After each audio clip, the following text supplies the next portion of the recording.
Hello friends, आज आपका स्वागत है हमारी एक और नई वीडियो में। गाइस, आज मैं आपको पढ़ाने वाला हूँ एक्सरसाइज 1.1 का 5th क्वेश्चन। कल तक हम लोगों ने 4th क्वेश्चन तक पढ़ा था। अगर वो वीडियो आपने नहीं देखी है तो देख लीजिएगा और समझ लीजिएगा। तो आज से हम स्टार्ट कर रहे हैं क्वेश्चन नंबर 5। तो क्वेश्चन नंबर 5 में दिया गया है, name the property under multiplication used in each of the following. इसमें हमको प्रॉपर्टी के नाम लिखने हैं जो ये मल्टीप्लिकेशन में हमको ये वैल्यू दी गई है, इसमें कौन सी प्रॉपर्टी यूज़ हुई है उस प्रॉपर्टी का हमको नाम लिखना है। तो फर्स्ट पार्ट है इस क्वेश्चन का, -4/5 multiply 1 is equal to 1 multiply -4/5 is equal to -4/5। तो इसमें आप देख रहे होंगे इन पहले भी इनको 1 से मल्टीप्लाई किया है ना, इनको 1 से मल्टीप्लाई किया, फिर से इन्होंने इक्वल करके फिर से उन्होंने वही वैल्यू लिख दी, और फिर से उन्होंने मतलब मल्टीप्लाई जब भी हम 1 से करते हैं तो आपको पता ही है सेम ही आंसर आता है, क्योंकि जैसे 1 1 जा 1 2 1 जा 2, तो आंसर तो वही आएगा। तो उन्होंने वही बस घुमाया है हम लोगों को, पहले इन्होंने ये लिखा, बाद में जाके आंसर तो उन्होंने वही दिया है ना जो इसमें दिया गया है। तो इसमें हमको कौन सी प्रॉपर्टी यूज़ हो रही है, इसमें आप लिख सकते हैं।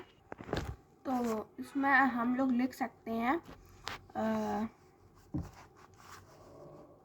1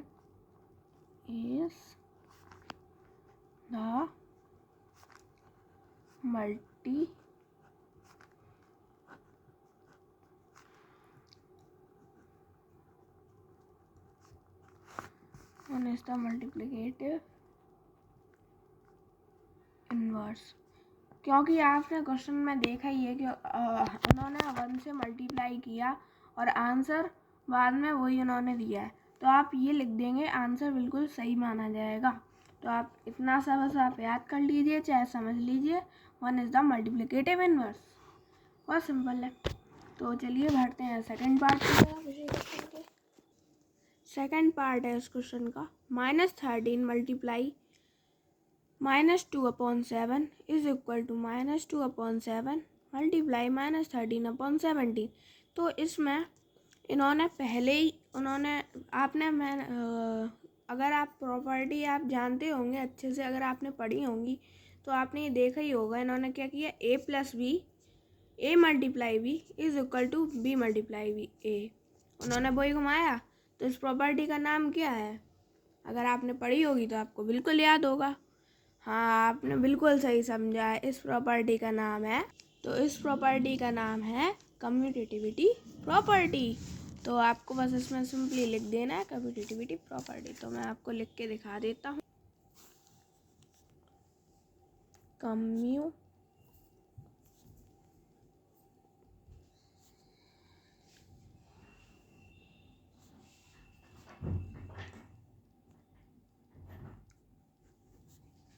बस आप इतना लिख देंगे, आंसर बिल्कुल सही होगा।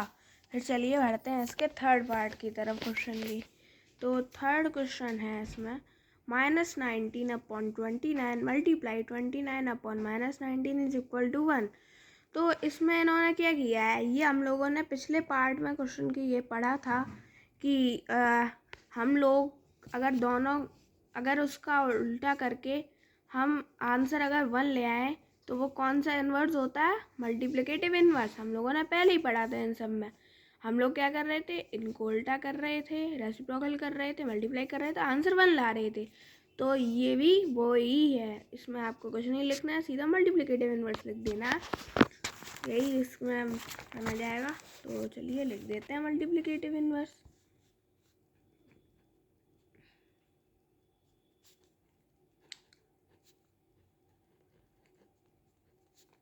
राइटिंग पर ध्यान मत दीजिएगा, राइटिंग मेरी ऐसी ही है, बस समझने पर ध्यान दीजिएगा।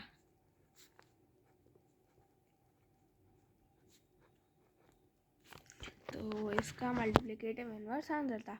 तो चलिए बढ़ते हैं 6th क्वेश्चन की तरफ। 6th क्वेश्चन में, multiply 6/13 by the reciprocal of -7/16। तो इसमें ध्यान से देखिएगा, आप लोग क्या करेंगे कि -7/16 को इसको डायरेक्टली मल्टीप्लाई कर देंगे। इन्होंने क्या बोला है पहले ध्यान से पढ़िए क्वेश्चन को। इस वैल्यू को इस वैल्यू की रेसिप्रोकल से मल्टीप्लाई करना बाय द रेसिप्रोकल ऑफ -7/16। तो इसका रेसिप्रोकल क्या होगा 16/-7। तो आपको पहले ये वैल्यू लिखनी है, ये 6/13 मल्टीप्लाई का साइन लगाना है और इसका रेसिप्रोकल 16/-7 लिखना है और फिर उसको कट करके मल्टीप्लाई, अगर वो कट रहा है तो उसको काट देना, नहीं कट रहा है तो कोई बात नहीं, और फिर आपको उसका वैल्यू सीधे लिख देना है, वही उसका आंसर होगा। तो चलिए इसको लिख के सॉल्व करके देखते हैं। तो क्वेश्चन नंबर 6, 6/13 मल्टीप्लाई बाई 16/-7। तो इसको हमको सॉल्व करना है। तो अभी आप देख लीजिए, इसमें कहीं कट रहा है तो काट देंगे, वन नहीं कट रहा है तो हम लोग सीधा आंसर लिख देंगे। तो फिर आप देख तो सकते हैं कि यहाँ पर कहीं भी नहीं कटेगा क्योंकि किसी की टेबल में ये दोनों नहीं आते, तो हम सीधा मल्टीप्लाई कर देंगे। यानी कि तो 16 6 कितना होता है, तो 16 6 हमारा होता है 96। तो हम लिख देंगे 96 और नीचे माइनस का साइन है तो पहले माइनस का साइन लगाएंगे। और 13 7 कितना होता है 91। तो यही हमारा आंसर है 6 क्वेश्चन का। तो चलिए बढ़ते हैं 7 क्वेश्चन की तरफ। तो 7th क्वेश्चन में tell what property allow you to compute 1/3 multiply, small bracket में है 6 × 4/3s, फिर से स्मॉल ब्रैकेट में 1/3 मल्टीप्लाई 6, फिर बाहर दिया गया है मल्टीप्लाई 4/3। तो इसमें इन्होंने क्या किया है, ध्यान से देखिए। इन्होंने पहले 1/3 लिखा, फिर उसी वैल्यू को घुमाया, फिर 6 × 4/3, फिर इन्होंने 1/3 को फिर से लिख दिया और 6 का 6 रखा। तो ये अगर आपने प्रॉपर्टीज़ पढ़ी होंगी तो ये भी उन्हीं प्रॉपर्टी में से एक है। तो इस प्रॉपर्टी का क्या नाम है, बिल्कुल सही समझे आप, एसोसिएटिविटी प्रॉपर्टी। तो आपको इसमें सीधा लिख देना है 7 क्वेश्चन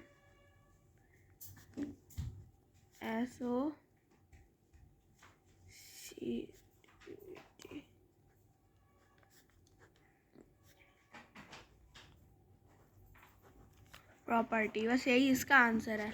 चलिए बढ़ते हैं 8th क्वेश्चन की तरफ। Is 8/9 the multiplicative inverse of -1/8 why और वाई नॉट। इसमें हमको ये बताना है कि जो 8/9 है ये मल्टीप्लिकेटिव इनवर्स है इस वैल्यू का, अगर है तो क्यों, अगर नहीं है तो क्यों नहीं। तो हमको इसमें दोनों तरह से करना है। पहले हम लोग इसको सिंपल में कन्वर्ट कर लेंगे मिक्स फ्रैक्शन को, फिर उसको देख लेंगे आंसर 1 आ रहा है कि नहीं। अगर 1 आ रहा है तो मल्टीप्लिकेटिव इनवर्स है, अगर नहीं आ रहा है तो नहीं होगा, और अगर है तो फिर उसका रीज़न देंगे, और नहीं है तो उसका भी रीज़न देंगे। तो चलिए इसको सॉल्व करके देखते हैं। तो फिर चलिए इसको सॉल्व करते हैं। तो पहले लिख लेंगे सिंपली 8/9 मल्टीप्लाई, और वैल्यू दी है -1, ये वैल्यू है। और तो इसको अगर सिंपल में करेंगे तो क्या आ जाएगा, 8/9 का तो वही रहेगा, 8 का 8 नीचे रहेगा ही, 8 बन जाए 8 + 1 यानी 9, माइनस साइन है तो माइनस आ जाएगा। तो अब हमको इसको सॉल्व करना है, अगर 1 आ रहा है तो ये होगा, नहीं आएगा तो नहीं होगा। तो चलिए इसको सॉल्व करते हैं। 8 से घटा 8, 9 से घटा 9, आंसर क्या आया, माइनस साइन है ना तो -1। हमें तो 1 चाहिए था मगर ये तो -1 आ गया, तो ये नहीं होगा, मल्टीप्लिकेटिव इनवर्स नहीं है, क्योंकि हमें प्लस का ही 1 चाहिए होगा तभी मल्टीप्लिकेटिव इनवर्स होगा। ये तो -1 आया तो ये नहीं होगा। तो फिर इसमें हम लोग लिख देंगे, रीजन भी बोला है ना वाई और वाई नॉट, तो इसमें लिख देंगे नो बिकॉज the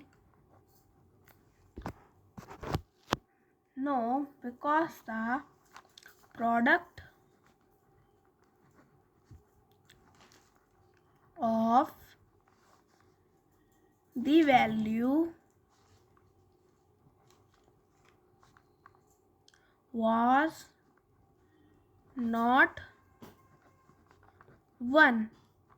इतना आप लिख देंगे, आंसर बिल्कुल सही होगा। तो चलिए बढ़ते हैं अपने 9th क्वेश्चन की तरफ। तो 9th क्वेश्चन हमारा 9th क्वेश्चन भी उसी क्वेश्चन की तरह सेम है। Is 0.3 the multiplicative inverse of 3 1/3 why और वाई नॉट अगर है तो क्यों, और अगर नहीं है तो क्यों नहीं। तो वही सेम क्वेश्चन है, आपको सेम उसी तरीके से करना है, उसी प्रोसेस से। और अगर आपका आंसर आ जाता है तो रीज़न भी लिख देना है वैसे ही। तो चलिए सॉल्व करते हैं इसको। तो चलिए इसको भी इसी तरीके से कर देते हैं। 0.3 मल्टीप्लाई 3 राइट 1/3 इसको सॉल्व करेंगे और आंसर लाएंगे। चलिए पेज पलट लेते हैं। तो 0.3 को हम लोगों को पहले सिंपल में करना पड़ेगा, है ना, तभी तो। अब पहले इसको सॉल्व कर लेते हैं, जो कि यहाँ लिख देता मैंने। हाँ, तो इसको हमको पहले सिंपल में करना होगा, तभी इसको भी फिर सिंपल में करेंगे। ये पॉइंट हटाएंगे और फिर सॉल्व करेंगे। आ रहा है तो ठीक है, नहीं आ रहा है तो रीज़न लिख देंगे। तो इसको चलिए करते हैं। 3 3 जा 9 और 9 + 1 10। तो ये आया 10/3, ठीक है। तो 0.3 को भी करेंगे तो 3 का 3 रहेगा। ये तो आपने पढ़ा ही होगा, जितने बाद पॉइंट होता है उतने ही नीचे वैल्यू लिख देते हैं। 1 के बाद पॉइंट है तो 1 0 आ जाएगा, फिर वही वैल्यू फिर से। और 3 से कट गया 3 और 10 से कट गया 10। तो आपका आंसर क्या आया? 1। तो 1 आ गया है, यानी कि ये मल्टीप्लिकेटिव इनवर्स है। तो हम लोग लिख देंगे yes, because the product of both of them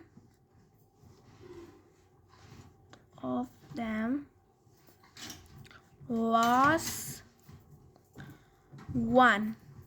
तो यही आपका इसका आंसर हो जाएगा। अगर आप लिख देंगे ये तो आपका आंसर बिल्कुल सही माना जाएगा। तो चलिए बढ़ते हैं अपने 10th क्वेश्चन की तरफ। तो इसमें हमको पूछा गया है राइट फर्स्ट वाला, the rational number that does not have a reciprocal.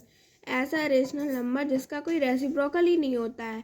तो ऐसी वैल्यू कौन सी है जिसका रेसिप्रोकल ही नहीं होगा? तो ऐसी वैल्यू तो सिर्फ एक ही है। आप अगर समझ गए हैं तो कमेंट में ज़रूर बताइएगा। तो हाँ, बिल्कुल सही समझे आप, 0। तो ऐसी 0 ही वैल्यू है जिसका कोई रेसिप्रोकल नहीं होता है। तो चलिए बढ़ते हैं अपने सेकंड क्वेश्चन की तरफ। सेकंड है the rational number that are equal to their reciprocal. ऐसा रेशनल नंबर जो अपने रेसिप्रोकल के ही इक्वल हो।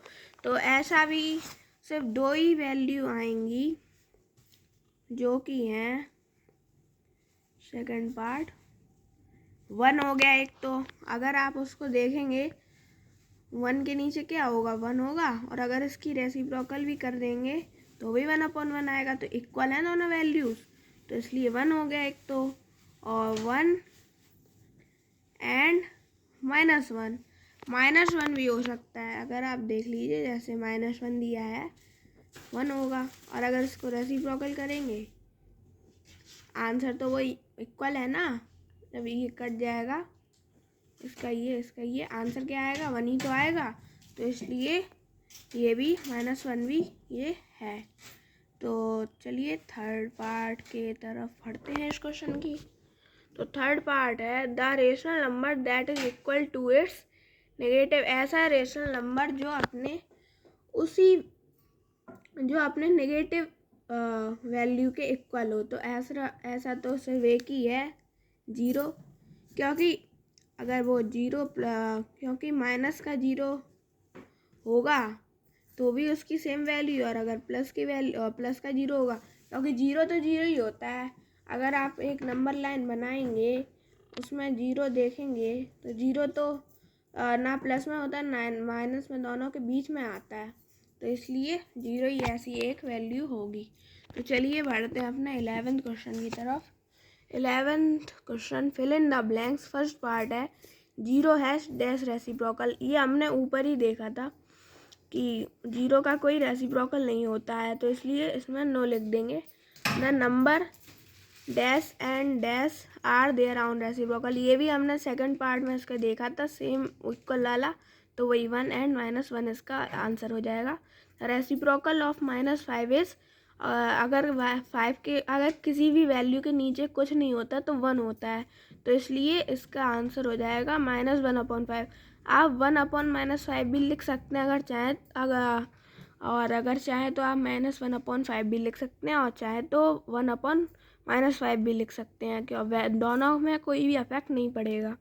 Reciprocal of 1/x where x is equal to 0 is, तो यहाँ पर हम लोगों को x की वैल्यू 0 दी गई है, तो हम लोग डिवाइड करेंगे तो पूरे आंसर के 0 से अगर कोई चीज़ होती है डिवाइड तो उसका आंसर तो 0 ही आता है ना, तो इसलिए इसका x हो जाएगा रेसिप्रोकल लिंक, क्योंकि पूरे का तो आंसर 0 ही है ना, पूरी वैल्यू तो 0 ही हो गई है ना, तो x इज इक्वल टू 0 है, तो हम लोग x की वैल्यू 0 है तो हम x लिख देंगे। इसीलिए the product of two rational numbers is always a rational number, ये भी आपने पढ़ा होगा। The reciprocal of positive rational number is positive, और जो पॉजिटिव रेशनल नंबर का मतलब पूरा अगर एक दिया गया है, चलिए देख आपको बताता हूँ। जैसे ये 1/2 दिया गया है, तो अगर इसका रेसिप्रोकल क्या होगा 2/1 होगा, तो दोनों पॉजिटिव में ही तो हैं, तो या मान लीजिए जैसे 1 दिया गया, 1 के नीचे क्या होगा 1 होगा, कुछ नहीं दिया, 1 दिया गया सिर्फ, तो 1, इसका रेसिप्रोकल भी क्या हो जाएगा 1 हो जाएगा, तो ये पॉजिटिव में है, तो इसीलिए इसका भी आंसर पॉजिटिव ही होगा। तो आज की एक्सरसाइज 1.1 ख़त्म हो गई है। तो अगर आपको वीडियो अच्छी लगी हो तो लाइक कीजिएगा, चैनल को सब्सक्राइब कीजिएगा और कमेंट कीजिएगा कि आपको कैसी वीडियो लगी।